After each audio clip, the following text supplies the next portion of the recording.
February 1959.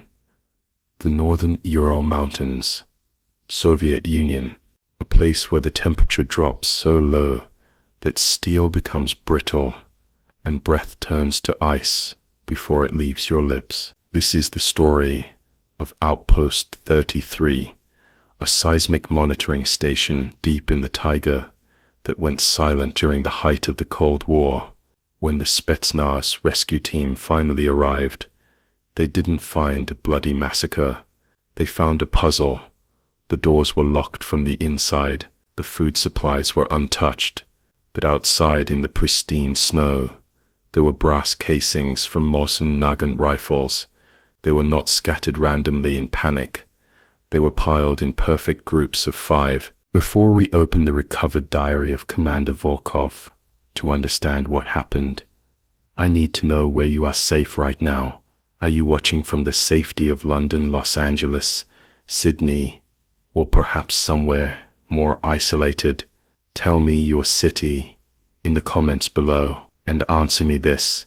Do you believe an animal can understand the mechanics of a bolt-action rifle? Do you believe a wolf can learn to count to 5 just to know exactly when you are reloading? The Soviet High Command classified the incident file under animal attack, but the local Mansi tribes knew better. They called them the Ghost Pack. Unlike normal wolves that howl to mark territory, these predators were completely silent. They didn't hunt for food. They hunted for tactical advantage. They didn't fear the fire of the perimeter torches, and they didn't fear the sound of gunfire. They treated the soldiers of the Red Army not as apex predators, but as a problem to be solved. The nightmare began 3 days after Volkov's team arrived to relieve the previous shift. The forest around Outpost 33 was dead quiet. No birds, no wind, just the oppressive weight of the Siberian taiga. Private Ivanovic was the first to see it, a massive white shape standing at the tree line, just beyond the reach of the halogen floodlights. It wasn't growling or prowling. It was standing perfectly still, blending into the birch trees, watching the guard rotation with eyes that reflected the red light of the radio tower. Ivanovic fired a warning shot into the air. Usually the crack of a high-caliber rifle sends wildlife scrambling in terror, but this wolf didn't flinch. It didn't run. It simply tracked the trajectory of the bullet, looked back at the soldier, and then slowly faded into the white mist. It wasn't scared. It was testing their reaction time. It was measuring the distance. The siege had begun, and the humans didn't even know they were already prisoners. The Mi-4 helicopter that dropped Commander Alexei Volkov and his team of 3 men at Outpost 33 did not linger.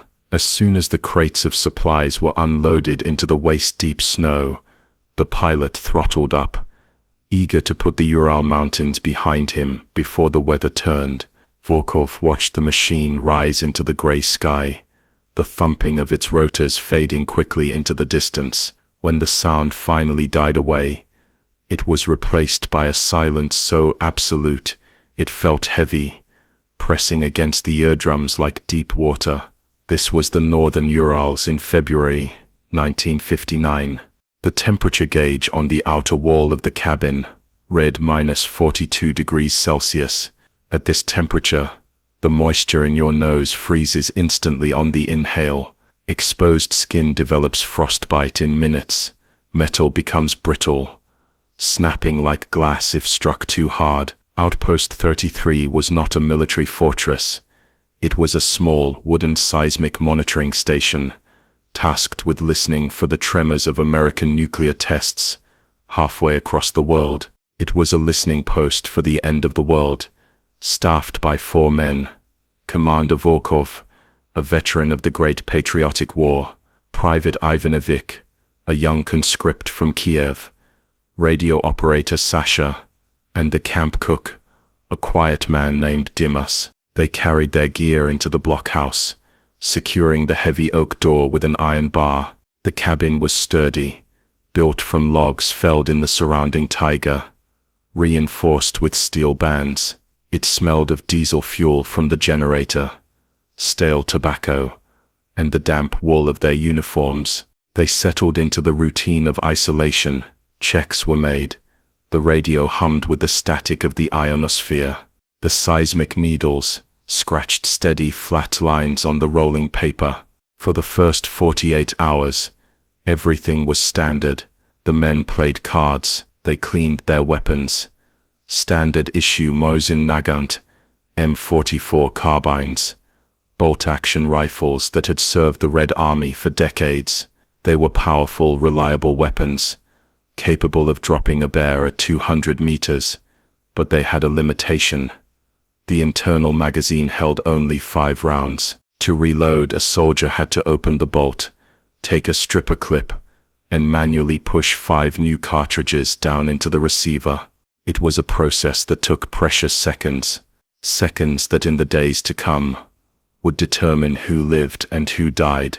The unease began on the 3rd day. It started with the silence. Any hunter knows that a forest is never truly quiet. Even in the dead of winter there is life. Ravens call to one another. Snow hares crunch through the crust. Wind whistles through the pine needles. But around Outpost 33, the biosphere seemed to have been switched off. There were no tracks in the fresh snow around the perimeter. No bird calls. Even the wind seemed to die at the tree line. It was the white silence, a phenomenon the local Mansi tribes feared. They believed it meant that the spirit of the forest was holding its breath. Volkov knew it meant something more practical. An apex predator was in the area, and every other living thing had fled or gone into hiding. On the evening of February 5th, Private Ivanovic was assigned the perimeter watch. His job was to circle the cabin every hour, checking the fuel levels in the external generator, and ensuring the radio antenna cables were free of ice. It was a mundane task, usually done with a cigarette in hand, and a mind wandering to thoughts of home. At 2 hours, Ivanovic burst back into the cabin. He didn't slam the door. He closed it quietly, locking the deadbolt with trembling hand. His face, usually flushed from the cold, was the color of old ash. He dropped his rifle on the table, the metal clattering loudly. "There is something out there," Ivanovic whispered, his eyes wide. Volkov looked up from his logbook. "A bear." "Wolves, not a bear," Ivanovic said, shaking his head. "I was at the generator shed.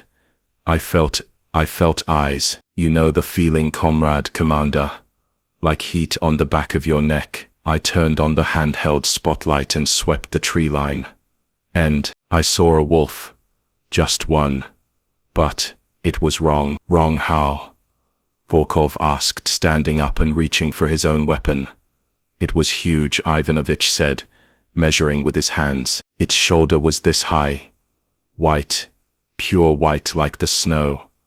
But it didn't run. I hit it with the light beam. A normal wolf runs from the light. It scrambles. This one, it just stood there. It stood on its hind legs, commander. It leaned against a birch tree and watched me. It stood on its hind legs." Volkov frowned. "Like a man." "No," Ivanovic corrected. "Like it was trying to get a better angle. Like it was trying to see over the snowbank to look at the generator." Volkov dismissed the hind legs detail as the hysteria of a young soldier in the dark. But he couldn't dismiss the behavior. A wolf that doesn't run from artificial light is a wolf that has lost its fear of man. Or worse, a wolf that has never known man and sees him only as a curiosity. Volkov ordered the men to gear up. They would do a perimeter sweep together. Safety in numbers. They pulled on their heavy parkas, checked the actions of their rifles, and stepped out into the freezing night. The air was crisp, biting at their lungs. The halogen floodlights mounted on the roof of the cabin cut cones of yellow light through the darkness, illuminating the falling snow. They walked the perimeter fence. Nothing. The snow was pristine. "You're seeing things, Ivanovic," Sasha the radio operator muttered, blowing into his hands. "Snow ghosts." "I saw it," Ivanovich insisted. It was right there, by the north tree line. Volkov walked to the edge of the light. He shined his torch into the dense forest of pine and birch. The beams of light died among the black trunks. He was about to turn back when he saw it. 2 points of light. Eyes. They were low to the ground, reflecting the torchlight with a cold amber glow. They were unblinking, and they were close. Much closer than he expected, maybe 30 meters away. Contact, Volkov said calmly, raising his rifle. Front. The men raised their weapons. The eyes didn't move. A normal animal, seeing 4 humans and bright lights, would bolt. This creature held its ground. Slowly, the shape materialized out of the gloom. Ivanovich hadn't been exaggerating. It was a massive specimen of the Eurasian wolf. Its coat, a thick, ghostly gray-white, that acted as perfect camouflage against the snow. It was broad-chested, its head boxy and scarred. It wasn't growling. It wasn't baring its teeth. It was simply observing them. Its gaze drifted from Volkov's face to the rifle in his hands. It seemed to be studying the object. Fire a warning shot, Volkov ordered. Scare it off. We don't want to waste ammo hunting it if we don't have to. Ivanovich stepped forward. He aimed his Mazin Nagant at the sky, well above the trees, and pulled the trigger. Crack. The sound of the high-caliber round, exiting the barrel, was deafening in the silence. The muzzle flash lit up the clearing for a split second. The echo rolled off the mountains like thunder. In any normal scenario, the wolf would have vanished instantly, terrified by the thunderclap. But as the echo faded, Volkov lowered his binoculars and felt a chill that had nothing to do with the temperature. The wolf hadn't moved. It hadn't flinched. It stood there statue. It watched the muzzle flash. Then, its eyes tracked the soldier's hand as Ivanovich worked the bolt of the rifle. Clack click, to eject the spent casing and chamber a new round. The brass casing hit the snow with a soft hiss. The wolf watched the brass fall. Then it looked back at the rifle. It was analyzing the mechanism. It's not afraid, Sasha whispered, lowering his gun. Why isn't it afraid? It's deaf, Ivanovich suggested, his voice wavering. Maybe it's old and deaf. It's not deaf, Volkov said quietly. It heard the bolt cycle. It watched you reload. It knows what that noise means now. The standoff lasted for another 10 seconds. The wolf looked at each of the 4 men in turn, counting them. Then, with a slow, deliberate movement, it turned. It didn't run. It walked. It trotted casually back into the darkness of the tree line, fading away like smoke. The men stood in the snow, shivering. The silence rushed back in, heavier than before. Get inside, Volkov ordered. Double the watch. No one goes out alone, not even to the latrine. Back inside the warmth of the cabin, the mood had shifted from boredom to a primal, gnawing anxiety. Volkov sat at his desk and opened the station's logbook. He dipped his pen in the inkwell. He needed to report this. But report what? That a wolf looked at them. It sounded ridiculous. Command would laugh at him. He wrote the date, February 5th, 1959. He wrote the entry, contact with local fauna, single large male wolf, abnormal behavior, shows no fear of gunfire or artificial light, suspect possible rabies or starvation, though the animal appears healthy and well-fed. He paused, the pen hovering over the paper. He thought about the way the wolf had watched Ivanovich work the bolt of the rifle, the intelligence in those amber eyes. It wasn't the look of a hungry animal looking at meat. It was the look of a general, looking at an enemy fortification. He added one last line to the log, a line that would confuse the investigators who found the book weeks later. The animal did not react to the noise. It reacted to the mechanics. It was studying the reload time. Volkov closed the book. He looked at the window. Outside, the snow was falling harder, blurring the floodlights into hazy yellow orbs. The forest was invisible, but Volkov knew the white wolf wasn't alone. Wolves are pack animals. If the scout was that big, and that smart, what was waiting in the deep woods? That night, nobody slept. They lay in their bunks, listening, and hours later, just before dawn, they heard it. Not a howl. Wolves howl to communicate over long distances. This sound was close. It was the sound of something hard scratching against the logs of the cabin wall, testing the wood, finding the gap. They weren't being hunted, they were being besieged. February 7th, 1959. It hit Outpost 33 with the force of a physical assault. The wind speed clocked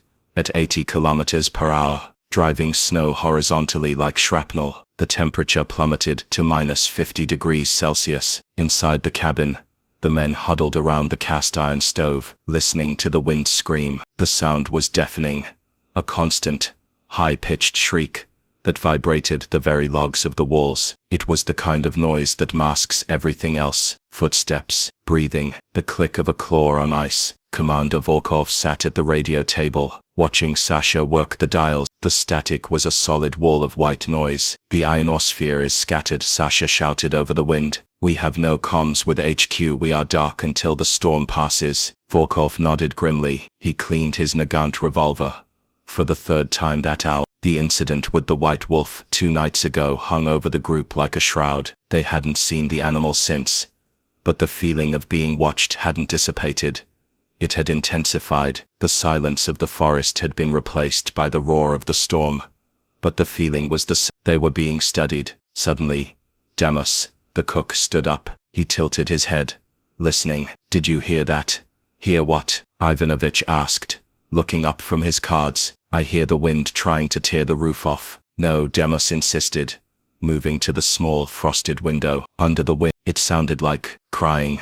The men went silent. In the howling gale, auditory hallucinations are common. The brain tries to find patterns in the chaos. It's the wind in the chimney, Volkov dismissed. Then they all heard it. It cut through a lull in the gust, a high-pitched, wailing sound. It wasn't a howl. A wolf's howl is melodic, mournful. This was sharp, jagged. It sounded distinctly, terrifyingly, like a human voice screaming in pain. It sounded like a woman, or perhaps a child, lost in the white void. That's a person, Sasha whispered, his face pale. Commander, that's a person out there. Volkov's mind raced. Logic dictated it was impossible. The nearest village was 40 kilometers away. No one traversed this terrain in February. But logic also remembered the rumors of a hiking group, the Dyatlov party, that was supposed to be in the region. Could one of them have wandered off course? Could there be a survivor dying on their doorstep? The cry came again, closer this time, desperate. We have to look,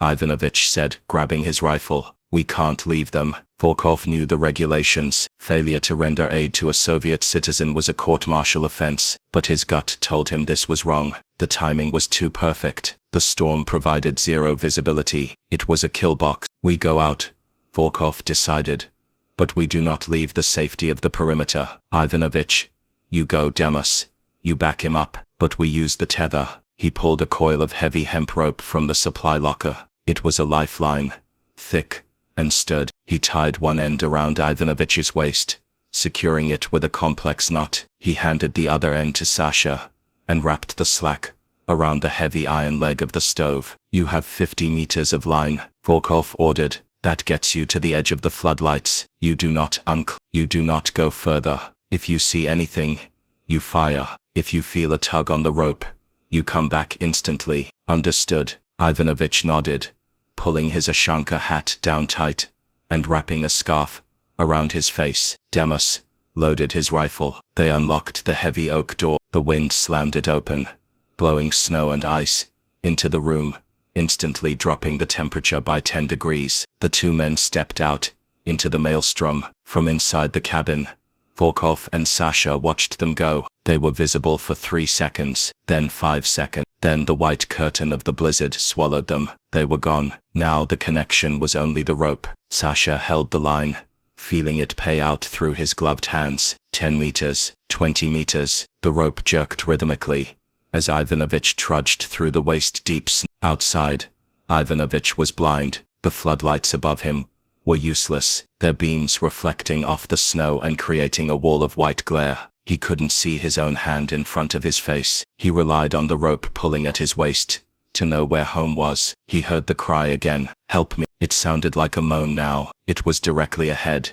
just beyond the limit of his vision. Is anyone there? Ivanovich screamed against the wind. Identify yourself. The cry moved. It shifted to his left, Ivanovich turned. Demas was right behind him, his hand on Ivanovich's shoulder. "I don't like this," Demas yelled. "It sounds wet." "It's just ahead," Ivanovich said, pushing forward. The rope went tight. He had reached the 50-meter limit. He strained against it. "I need more slack," he yelled back at the cabin, though he knew they couldn't hear him. The cry sounded again. It was so close now, just 5 meters away, in the swirling snow. Ivanovich squinted. He saw a shape, a dark form lying in the snow, curled up. It looked like a person in a parka. "I see them," Ivanovich shouted. He lowered his rifle and reached out his hand. "Come, take my hand." He leaned forward, testing the tension of the rope. The dark shape lay still. Then the shape stood up. It didn't stand like a human. It unfolded. The dark parka wasn't fabric.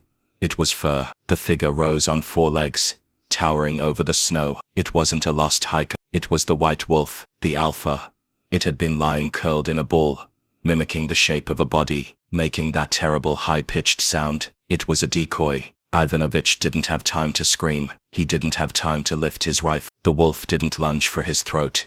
It lunged for his center of mass. It hit him in the chest, knocking him backward into the deep snow. Simultaneously, from the darkness on the left and right, the flanks, 3 other shapes materialized. The pack had been waiting in a horseshoe formation. They had let the humans walk right into the center of the trap. Inside the cabin, Sasha felt the rope go violent. It didn't just tug. It slammed against the doorframe. "He's running," Sasha yelled. "Pull him in." Volkov and Sasha grabbed the rope and hauled. They pulled with all their strength. For a second, there was resistance, heavy, thrashing resistance. They could feel the vibrations of a struggle traveling up the hemp line. Then they heard a gunshot, crack, then silence. Then the rope went slack. It happened so suddenly that Volkov fell backward. The tension evaporated. The rope felt light. "He's coming back," Sasha said, hope in his voice. "He's running back to us." Volkov scrambled to the door, staring into the white void. "Ivanovich, Demas." No answer, just the wind. "Reel it in," Volkov whispered, dread pooling in his stomach. "Reel it in fast." They pulled the rope hand over hand. It came easily, too easily. It coiled on the floor, wet and freezing, meter by meter, 40 meters, 45 meters. Then the end of the rope slid across the threshold. Volkov stared at it. The knot around Ivanovich's waist hadn't come undone. The rope hadn't snapped under tension. The end was frayed, wet, and crushed. The fibers were matted with saliva and blood. It had been chewed through. "They cut him," Volkov said, his voice void of emotion. "They cut the line." A scream echoed from the darkness. This time, it was unmistakably human. It was Demas. It was short, sharp, and cut off abruptly. Then the heavy silence of the snow returned. Volkov slammed the door and bolted it. He backed away, rifle raised, pointing it at the wood. He realized the terrifying truth of the tactic. The wolves hadn't attacked the cabin. They knew they couldn't breach the walls while 4 armed men were inside, so they used a sound to open the door. They used curiosity to draw the enemy out, and they used the blizzard to isolate the prey. They had reduced the garrison from 4 men to 2. "They are counting," Volkov whispered to Sasha, who was staring at the severed rope in horror. "They counted 4 of us. Now they know there are only 2. Sasha looked at the radio. "We have to call for help. We have to keep trying the radio." "Try," Volkov said. "But look at the rope, Sasha. Look at the cut." It took seconds. A bite force that can shear through inch-thick hemp in seconds. Sasha went to the radio desk. He put on the headset. He reached for the dial. "Commander." Sasha's voice trembled. "What?" "The static," Sasha said. "It's gone. The radio isn't just dead. It's silent." Volkov walked over. He checked the power light. It was on. The generator was running, but the receiver was dead. "Check the antenna lead," Volkov ordered. Sasha followed the thick black cable that ran from the back of the radio, up the wall, and through a sealed port, to the external antenna tower on the roof. He pulled on the cable. It came loose in his hand. He pulled a foot of cable back into the room. The end was gnawed. The copper wire inside was severed. "They didn't just take the men," Sasha whispered, dropping the useless wire.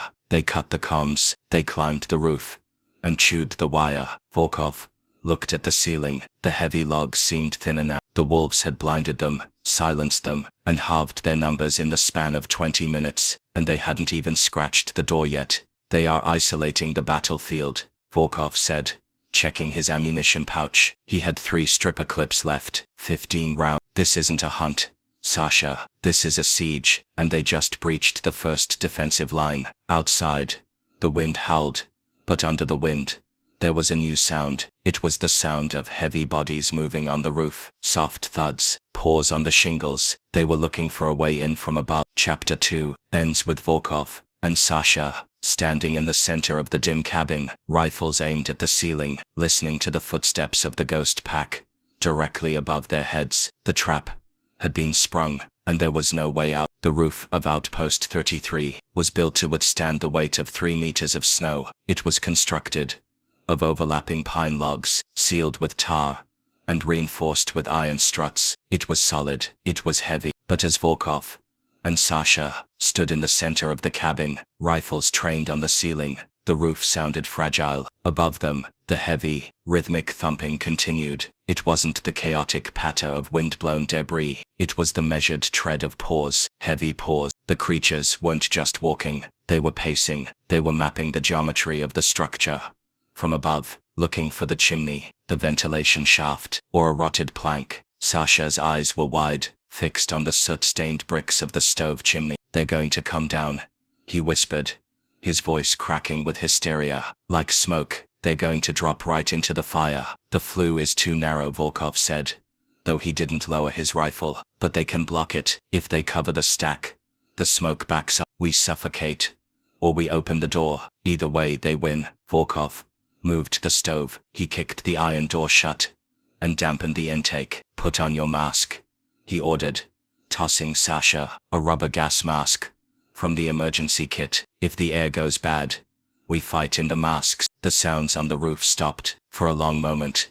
The only noise was the howling of the blizzard outside. Then a new sound cut through the storm. It came from outside, near the south wall. It was a metallic screeching, followed by a series of heavy, dull thuds. Clang, crunch, clang. Sasha flinched. What is that? Are they breaching the wall? Volkov listened. The sound was mechanical. It was the sound of metal being torn. No, he realized, a cold knot of dread tightening in his stomach. That's the generator. Outpost 33 was powered by a heavy-duty diesel generator, located in a small lean-to shed, attached to the south wall. It was the heart of the station. It pumped heat through the electric radiators. It powered the floodlights that kept the darkness at bay. Without it, the cabin was just a freezing wooden box. The lights overhead flickered. They buzzed, dimmed to a dull orange, then flared bright white for a second, before dying completely. Pitch blackness slammed into the room. The hum of the electric heaters died. The sudden silence of the machinery was louder than the storm. They killed the power. Sasha gasped in the dark. How did they know? They hate the light, Volkov said, fumbling for the kerosene lantern on the table. He struck him. The small flame flared, casting long, dancing shadows against the log walls. They tested the perimeter. They realized the noise and the light came from that box, so they destroyed the box. This was a tactical escalation that defied animal instinct. Predators attack prey. They do not attack infrastructure. By taking out the generator, the ghost pack had achieved 2 strategic goals. They had blinded the humans, and they had started a countdown. Without the electric heaters, the cabin would freeze in hours. The men would become sluggish, their fingers too numb to work a trigger. We need to restart it, Sasha said, moving towards the door. Maybe the fuel line just froze. Volkov grabbed him by the collar and threw him back. Don't be a fool. That's what they want. The generator is the bait now. Anyone who goes out that door to fix it dies before they reach the shed. They were trapped in the dark. Outside, the floodlights were dead. The forest had reclaimed the perimeter. The wolves owned the night completely. Now, Volkov moved to the window. He scraped a small hole in the frost on the glass and peered out. He couldn't see the trees anymore. He couldn't see the snow. He saw only the reflection of the kerosene lamp and his own tired eyes. But just beyond the glass, he sensed movement. Then, a face appeared. It pressed right up against the window pane, separated from Volkov by only a few millimeters of glass. It wasn't a snarl. It wasn't a bite. It was a wolf, standing on its hind legs, looking in. Its eyes were pale yellow, intelligent, and devoid of fear. It looked at Volkov, then it looked past him, at Sasha, huddled by the stove. It was counting. "Get away from the window," Volkov shouted, smashing the butt of his rifle against the glass. The wolf didn't flinch. It simply dropped back down into the snow and vanished. "It saw us," Volkov said, backing away. It verified the head count. "It knows there are only 2 left." Now that the lights were out, the attack began in earnest, but it wasn't a chaotic rush. It was a probing operation. The wolves began to test the blind spots of the cabin. They scratched at the corners where the logs joined. They gnawed at the window frames. They worked in shifts. When one wolf stopped, another began on the opposite wall. It was psychological warfare. They were denying the men sleep. They were keeping them turning in circles, aiming their rifles at sounds they couldn't see. Sasha was unraveling. He was a radio operator, a technician, not a soldier. He sat in the corner, rocking back and forth, clutching his Mosin Nagant. "They're everywhere," he muttered. "They're in the walls. They're under the floor. Focus." "Sasha," Volkov snapped, "check your ammo." "How many rounds?" I have 2 clips." Sasha stammered. 10 rounds, and 5 in the gun." 15. Volkov checked his own pouches. He had 20 rounds, 35 bullets total, against a pack of unknown size. In a standard firefight, 35 rounds is a lot, but against shadows, against targets that don't present themselves, it was nothing. "We do not fire unless we have a target," Volkov ordered. "Do not shoot at sounds. Do not shoot at shadows. You wait until you see the whites of their eyes." "Understood." Every bullet is a minute of life. Around 04 and 0 hours the scratching stopped. The silence returned. It was the white silence again, but inside the cabin. "Why did they stop?" Sasha whispered. "They're reorganizing," Volkov said. "They found a weak point." Suddenly the heavy oak door shuddered. Boom. It wasn't a scratch, it was a body slam. A heavy animal had thrown itself against the door. The wood groaned. The iron bar held. Boom. A second hit. Harder. "They're ramming it," Sasha yelled, raising his rifle. "They're trying to break the latch." "Hold your fire," Volkov roared. "The door is 4 inches thick. They can't break it." But they weren't trying to break the door down. They were working the hinges. Outside, Volkov could hear the distinct sound of teeth on metal. The wolves were gnawing at the ironed pontels that held the door to the frame. The metal screeching was agonizing. "They know how doors work," Volkov realized. "They watched us open and close it. They know it pivots." He realized he couldn't let them work on the hinges. He had to drive them back. "I'm going to fire through the door," Volkov said. "Get ready." He aimed his rifle at the center of the door, at chest height for a wolf. He breathed out. He squeezed the trigger. Crack. The bullet punched a neat hole through the oak. Outside, there was a yelp of pain, followed by the sound of scattering paws. "Got one," Volkov grimaced. He worked the bolt. Clack click. He chambered a fresh round. He waited. Silence. Then, slowly, the scratching returned. Not at the door this time. At the window. Volkov turned and fired at the window. Crack. The glass shattered, letting in a blast of freezing wind and snow. The wolf outside ducked away before the bullet hit. Volkov worked the bolt again. Clack. 2 shots fired. 3 left in the magazine. As soon as the bolt clicked home, the scratching started again. At the door, "They're testing the reload," Volkov whispered, the realization chilling him more than the wind. "They stop when I fire. They move when I cycle the bolt. They are measuring the interval." He looked at Sasha. "They are counting, Sasha. They are counting the shots." The wolves resumed their assault with a renewed frenzy. They knew the weapons were dangerous, but they also knew the weapons were slow. Bolt-action rifles require a manual movement between each shot. It takes about 1 second for a trained soldier, 2 seconds for a terrified one. A wolf can cover 10 meters in 2 seconds. The pack had done the math. They were waiting for the moment when the rifles ran dry, when the 5 shots were gone, and the humans had to fumble with the stripper clips to reload. That was the window of opportunity. That was the kill box. Volkov looked at his rifle. It was no longer a weapon of authority. It was a liability. "We have to synchronize," Volkov said. We cannot both be empty at the same time. If I reload, you cover. If you reload, I cover. Do not fire until I tell you. Commander, Sasha said, pointing to the ceiling. Look. In the flickering light of the kerosene lamp, Volkov saw it. A small pile of sawdust falling from the roof logs. Then another. A claw tip poked through the chinking between the logs. They weren't just at the door and the window. They were coming through the roof. The siege had entered its final phase. The perimeter was breached. The lights were out. The heat was dying, and the enemy was dismantling the shelter piece by piece, counting every bullet fired in defense. Volkov checked his watch. 4 hours until dawn. They wouldn't make it. He reached into his pocket and pulled out the station's logbook. He wrote one final entry, his hand shaking from the cold. February 8th, 4:30. Generator destroyed. Comms cut. Pack is coordinated. They are counting our shots. They are coming through the roof.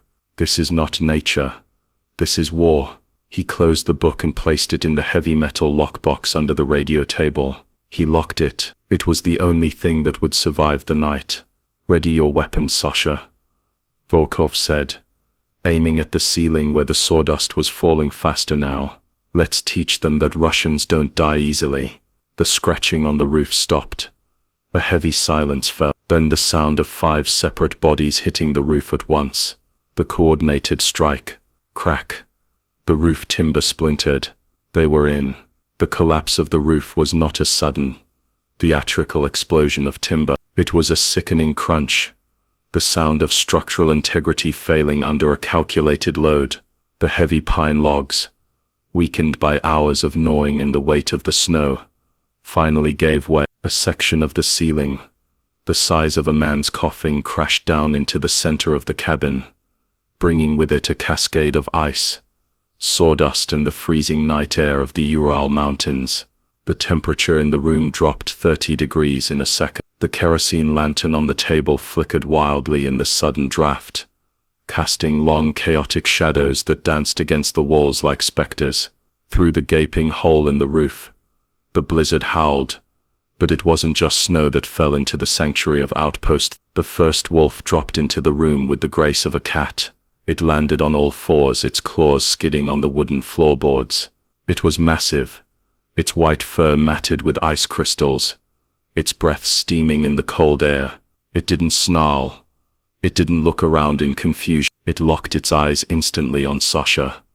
Contact, Volkov roared, the training of the Great Patriotic War overriding his fear. Fire, Sasha screamed, a sound of pure primal panic, and pulled the trigger of his Mosin Nagant. In the confined space of the cabin, the report of the high-caliber rifle was physically painful. It was like a grenade going off. The muzzle flash blinded them both for a split second, turning the room into a stark white photograph before plunging it back into semi-darkness. The bullet missed. In his panic, Sasha had fired high. The round punched through the log wall, sending splinters flying. The wolf didn't retreat. It lunged. But it didn't lunge for the kill. It lunged to distract. It snapped its jaws at Sasha's leg and then rolled away, forcing the radio operator to turn to lose his footing. Cycle the bolt, Volkov commanded, aiming his own weapon. He tracked the moving white shape in the gloom. He led the target. He fired. Boom. His bullet connected. It struck the wolf in the flank. The animal yelped, a sharp, high-pitched sound, and scrambled back towards the shadows under the bunks. Volkov grabbed the bolt handle of his rifle. Up, back, forward, down. The brass casing ejected with a metallic ting, hitting the floor. A fresh round was chambered. It was a mechanical rhythm he had performed thousands of times in the trenches of Stalingrad. It took him less than a second. But Sasha was struggling. His hands were shaking so violently he couldn't grip the bolt. He fumbled with the action. Clack, clack. Another one. Sasha yelled. 2 more wolves dropped through the hole in the roof. They landed simultaneously.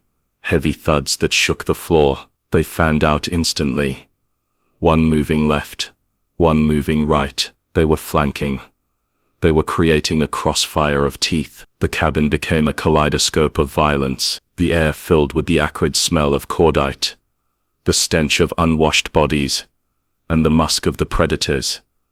Back to back, Volkov ordered, grabbing Sasha by the jacket and hauling him into the center of the room. Defensive circle. They stood spine to spine, rifles raised. The wolves circled them. There were 3 in the room now, plus the wounded one under the bunk. They moved in the shadows, just beyond the reach of the flickering lantern light. Their eyes glowed yellow, reflecting the flame. Then the psychological warfare began. One wolf, a lean gray male, feigned a charge at Sasha. It rushed forward, claws clicking on the wood.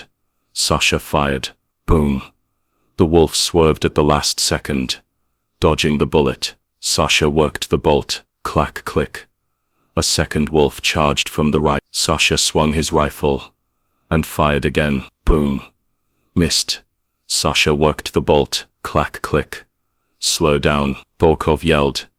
They are drawing your fire. They want you to empty the magazine. But Sasha couldn't hear him over the roaring of his own blood. The wolves were relentless. They would lunge, trigger a shot, and retreat. Lunge, trigger, retreat. It was a game. They were trading energy for ammunition. They knew the rifle had a limit. They knew that after 5 thundering noises, there would be a silence, a long, beautiful silence. Sasha fired his 3rd shot. Boom. He fired his 4th. Boom.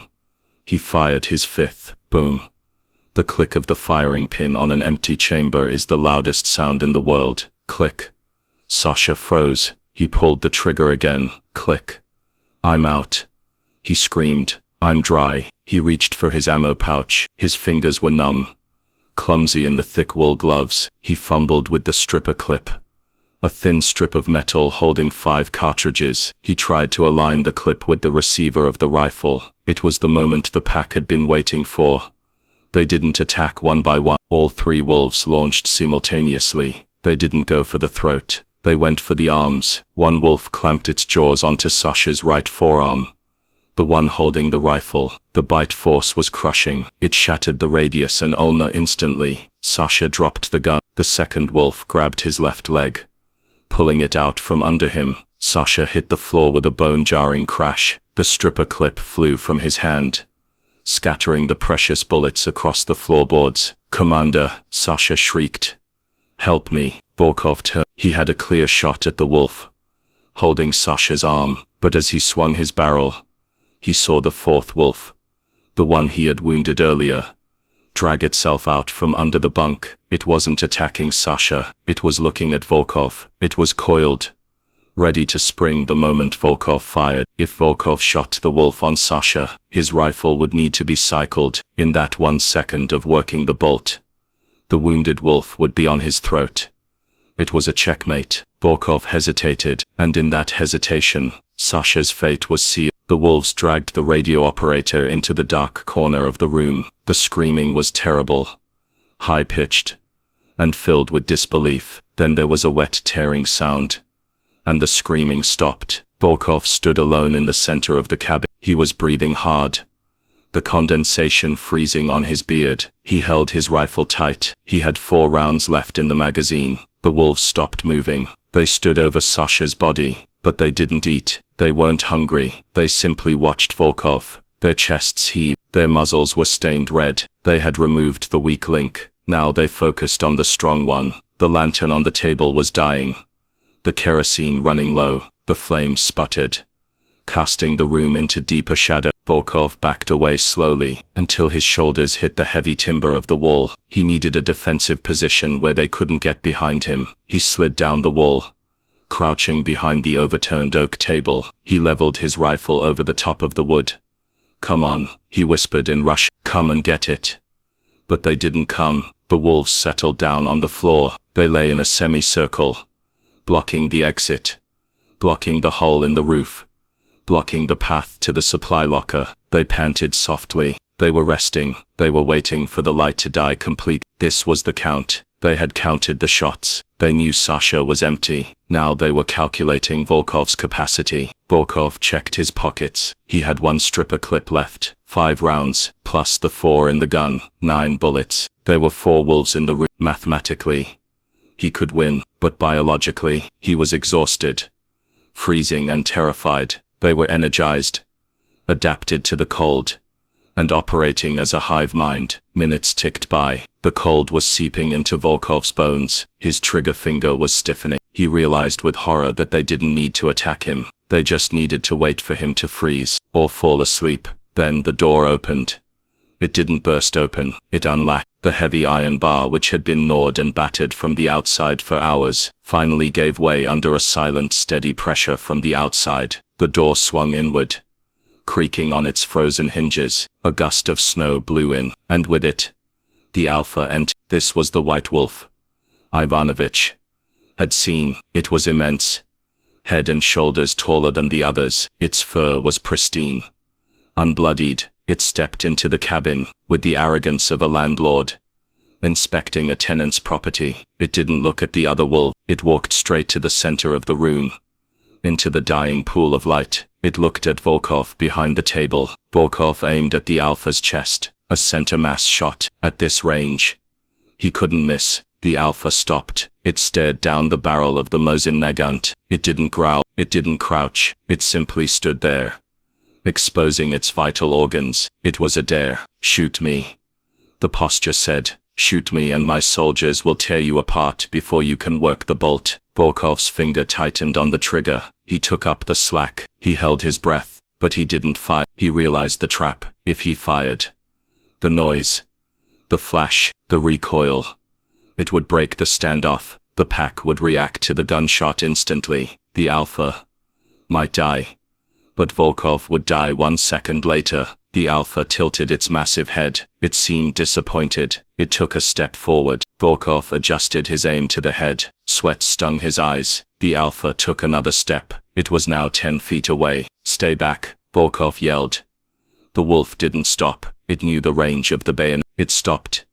It stuck 1 inch beyond the reach of the steel blade, attached to the end of Volkov's rifle. The other wolves stood up. They sensed the end game. Volkov realized he couldn't shoot. If he shot, he died. If he didn't shoot, he died. He did the only thing a soldier could do. He decided to take as many with him as possible. He made a decision not to reload. He would fire his 4 shots, then use the rifle as a club. He aligned the sights between the alpha's eyes. 1. He whispered. He squeezed. Click. The rifle didn't fire. Volkov stared at the weapon in horror. A misfire. A dud primer. It happened in the cold. The striking pin hit, but the powder didn't ignite. The sound of the click was soft, but in the silence of the cabin, it was a thunderclap. The alpha heard it. Its ears perked up. It knew what a click meant. It meant the metal stick was broken. The threat was gone. The alpha didn't lunge. It opened its mouth, revealing canines that looked like ivory daggers, and let out a soft, chuffing sound. It was a command. The pack advanced, not in a rush, but in a slow, suffocating wave of gray and white fur. They poured over the table. Volkov worked the bolt frantically, ejecting the dud round. Clack. Click. He chambered a new one, but it was too late. The distance had been closed. A gray wolf bit the barrel of the rifle, yanking it to the side. The alpha bit Volkov's shoulder, driving him back against the wall. The rifle fell. Volkov reached for his belt knife, but a weight slammed into his chest, pinning him to the logs. He looked up. The alpha was standing over him, its paws on his chest, pressing the air out of his lungs. The animal's face was inches from his. He could smell the raw meat on its breath. The alpha didn't bite his throat immediately. It leaned in, its golden eyes boring into Volkov's. It seemed to be searching for something. Fear, submission. Volkov spat in its face. Go to hell. The alpha sneezed, shaking its head. Then, with efficient, dispassionate brutality, it finished the count. The last thing Commander Volkov heard was not a roar, but the sound of the wind howling through the broken roof, reclaiming the outpost for the winter. The silence returned to the taiga. The humans were gone. The weapons were silent. The count was 0. February 12, 1959. EL 90. The silence of the Northern Urals was finally broken by the thumping rotor blades of a Mil-4 transport helicopter. It banked sharply over the tree line, kicking up a whirlwind of snow. As it flared for a landing in the clearing of Outpost 33, the station had missed 3 consecutive scheduled radio check-in. In the Soviet military, silence was not interpreted as a technical fault, it was interpreted as a defect, a desertion, or an attack. The response was not a mechanic. It was a squad of Spetsnaz GRU, Military Intelligence Special Forces, led by Captain Kogan. Kogan jumped from the hovering aircraft into the waist-deep snow, his AK-47 raised. He signaled his men to fan out. The first thing he noticed was the lack of smoke. The chimney of the cabin was cold. In these temperatures, a cold chimney was a tombstone. The second thing he noticed was the generator shed. The door had been ripped off its hinges, and the machinery inside was a twisted wreck of copper wire and steel, as if someone had taken a sledgehammer to the engine block. Perimeter clear. A sergeant shouted over the wind. No sign of the sentries. Kogan approached the main cabin. The heavy oak door was closed, but the iron latch was bent and scarred with deep gouges. He pushed it open. It swung inward with a groan of frozen metal. The interior of Outpost 33 was a freeze. The temperature inside was the same as outside.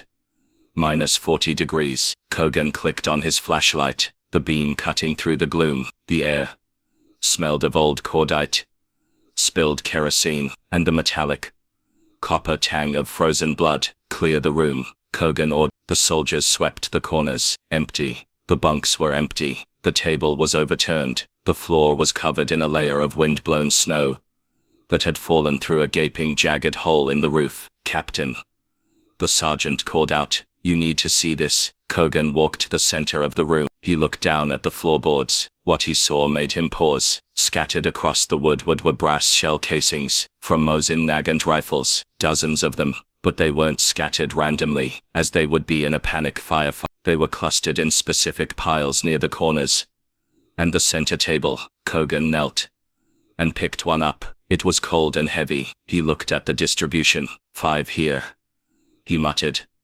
pointing to a pile. 5 there, 5 by the window. He realized what he was looking at. The soldiers hadn't been firing at will. They had been firing in volleys. They had fired 5 shots, emptied the magazine, and then nothing. The piles of casings marked the spots where they had died trying to reload. It was a map of their desperation. "Where are the bodies?" Kogan asked, standing up. "Gone, sir," the sergeant replied. "There is blood, a lot of it. Look at the drag marks." Kogan followed the beam of the flashlight. Thick, dark smears of frozen blood led from the center of the room to the door, but there was something wrong with the trails. There were no boot prints pushing off the floor. The bodies had been deadweight, and alongside the drag marks, there were no human footprints. There were paw prints, massive ones. "Wolves?"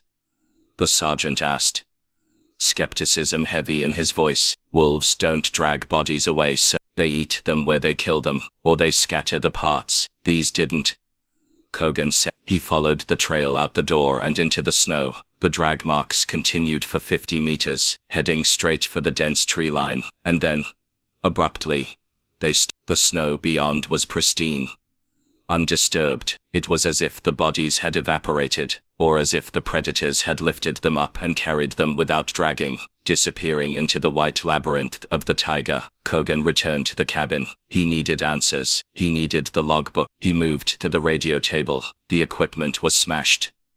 The vacuum tubes shattered. He looked under the table. The heavy steel lockbox was there. It was locked. Kogan drew his sidearm and fired a single shot into the lock mechanism. He pried the lid open. Inside, resting on top of a stack of codebooks, was Commander Volkov's diary. Kogan opened it. The last entry. The handwriting was jagged, frantic, the ink trailing off at the end. February 8th. Generator destroyed. Comms cut. Pack is coordinated. They are counting our shot. They are coming through the roof. This is not nature. This is war. Kogan read it twice. Counting our shots. He looked back at the piles of 5 casings on the floor. It was impossible. Biology dictated that animals acted on instinct, not arithmetic. But the evidence in the room suggested a siege tactic that rivaled human infantry. "Sir," A soldier called from the corner. I found something else. The soldier was holding a single unspent cartridge. It was lying on the floor near the wall,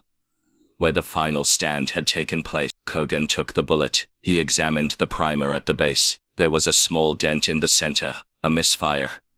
Kogan whispered. He visualized the scene. Volkov, backed against the wall, the last man standing. He aims. He pulls the trigger. Click. The gun fails, and in that second of silence, the enemy advances. It wasn't a fight, Kogan said, pocketing the bullet. It was an execution. He walked to the window, the one with the shattered glass. He looked out at the tree line. The sun was high now, reflecting blindingly off the snow. The forest looked peaceful, majestic, but Kogan felt a prickle on the back of his neck. He raised his binoculars and scanned the edge of the woods. At first, he saw nothing, just birch trunks and shadows. Then he saw movement deep in the trees, perhaps 200 meters away. A shape detached itself from the snow. It was white. It was sitting on its haunches, watching the helicopter, watching the soldiers. It was the Alpha. It didn't run. It stared directly at Kogan. Even at this distance, Kogan could feel the weight of that gaze. It wasn't the look of a beast cowering before technology. It was the look of a general observing a new enemy force, assessing their numbers, counting their weapons. The wolf stood up. It turned its massive head, let out a puff of steam, and then walked slowly back into the deep woods. It didn't look back. It had already won. It had cleared its territory. Captain, the sergeant asked, what are the orders? Do we pursue? Search for the bodies? Kogan lowered the binoculars. He looked at the ruined cabin, the blood, the impossible evidence of the cut wires and the counted shots. If he reported this, if he wrote a report stating that a pack of wolves had outsmarted a Soviet outpost, he would be laughed out of the GR, or worse, he would be sent to a gulag for incompetence. The Soviet Union did not lose to animals. No, Kogan said. There is nothing here. No bodies, no survivors. But the evidence, sir. Burn it, Kogan ordered. The soldiers looked at him. Surprise. Burn it all, Kogan repeated, his voice hard. Soak the cabin in diesel. Torch the generator shed. We leave nothing. The official report will state that a stove fire caused an explosion. The men are missing, presumed dead in the fire.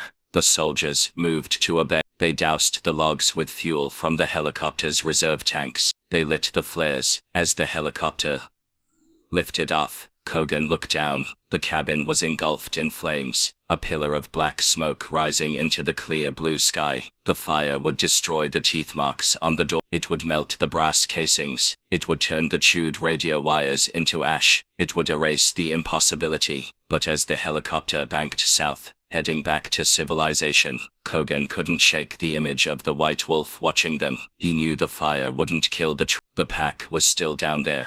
They had taken the bodies not for food, but for trophies, or perhaps to hide the evidence of their own intelligence. They had learned that humans rely on machines. They had learned that machines break, and they had learned that when the humans are just meat. The ghost pack vanished into history. No other attacks were reported in that sector, mainly because no other humans ever ventured there again. The region around Outpost 33 was designated a biological hazard zone, restricted from mapping. The Soviet Union fell. The maps changed, but the forest remained, and deep in the Urals, the descendants of the ghost pack are still there. They are still silent. They are still white, and they are still counting. So, if you ever find yourself in the deep taiga, and you hear a twig snap, don't fire your gun in the air to scare the animals, because there might be something out there listening not to the bang, but to the click of and it might be waiting for you to run out of bullets. If you hike into the Northern Ural Mountains today,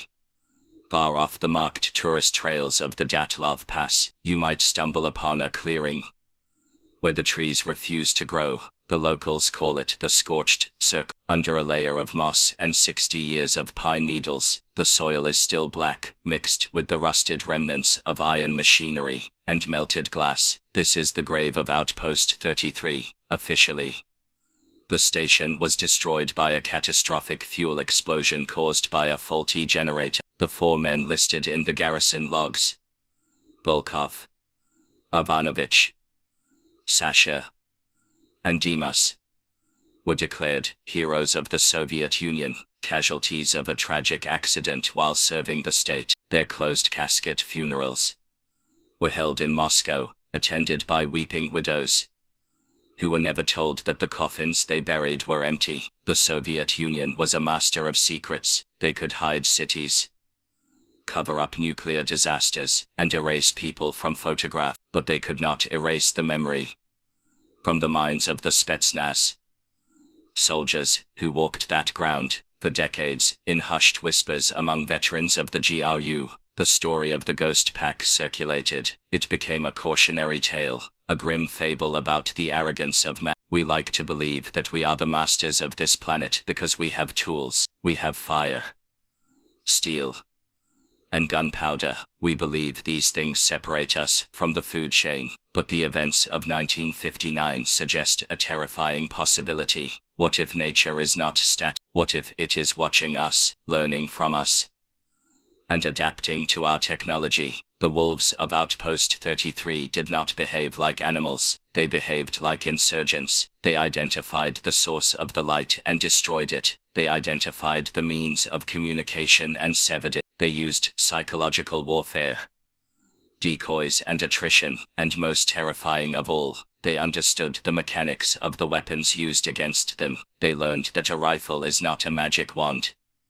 It is a machine with a limit. They learned to count. This implies a level of cognitive evolution that biology says is impossible, or perhaps it implies that we have underestimated our neighbors on this planet for thousands of years. We treat the wilderness as a resource or a playground, but to the things that live in the dark, the wilderness is a chessboard, and they have been playing the game a lot longer than we have. The Ghost Pack was never seen again, or perhaps they were seen, but there were no survivors left to report it. The white wolves of the Urals remain a cryptozoological mystery. Some say they were a mutated subspecies caused by secret nuclear testing in the region. Others believe they were something older, spirits of the tiger, engaging in a purge of the invader. But the most likely answer is the simplest and the scariest. They were just wolves. Wolves that got tired of being hunted. Wolves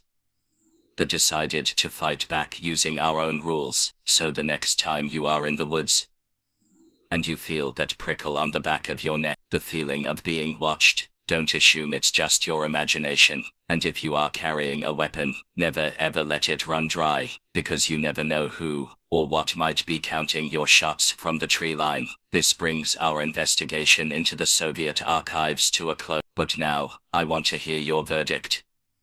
Do you believe the Ghost Pack was a case of rapid evolutionary adaptation, animals learning to counter human tech? Or do you think this story hints at something more supernatural, akin to the mysteries of the Dyatlov Pass? Was Captain Kogan right to burn the evidence? Let me know your theory in the comments below. I read every single one. If this story of isolation, tactical horror, and the frozen north chilled you to the bone, you have found your tribe. Primal Fear is dedicated to the stories that remind us how fragile our dominance really is. But to survive what comes next, you need to be prepared. Make sure you are subscribed and have the notification bell turned, because next week, we are leaving the snow and the silence for the suffocating heat of the jungle. We are traveling to colonial India.